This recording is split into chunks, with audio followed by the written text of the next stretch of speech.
What's up, team? It's David, the head coach at PSYFI, coming to you another psychology fitness tip of the day. And today we're going to show you around the world crunches. Around the world crunches. Shout out to Jeff Cavaliere at Athlete X for teaching me this one. If you haven't checked out his channel yet, get over there. That guy is an absolute monster and he is so educated and so skilled in what he does.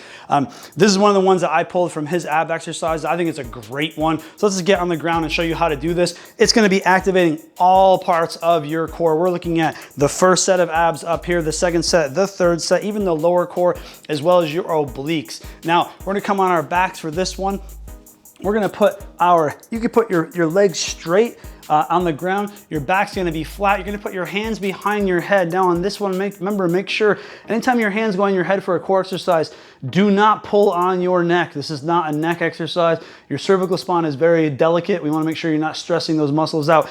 All the action should come through your core. So the hands are behind the head. We're gonna start going clockwise, so to the right to start, and you're basically gonna crunch up and then rotate around and then come back. You're gonna crunch up to the left, rotate around, and then come back. Crunch up, rotate around, and then come back. Crunch up, rotate around, and then come back. And after you exhaust yourself on one side, we're gonna do it on the other side. And you may notice here, we're always about bilateral training at PSYFI. So one of the things you start seeing is that it's a little bit easier on one side and maybe not as easy on the other side. So for me, if I'm being honest, to going counterclockwise, I got to put a little bit more effort into it. And you can tell I'm starting to move a little bit differently, but that's okay.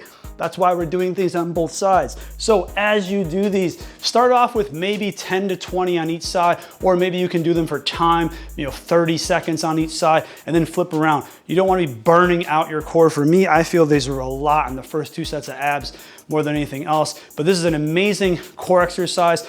Make sure your breath has some kind of cadence to it. If you want to make this easier, you can bring your feet up into a bent knee position. Harder is lengthening the legs. I suggest you try the harder way to start just to see how it feels.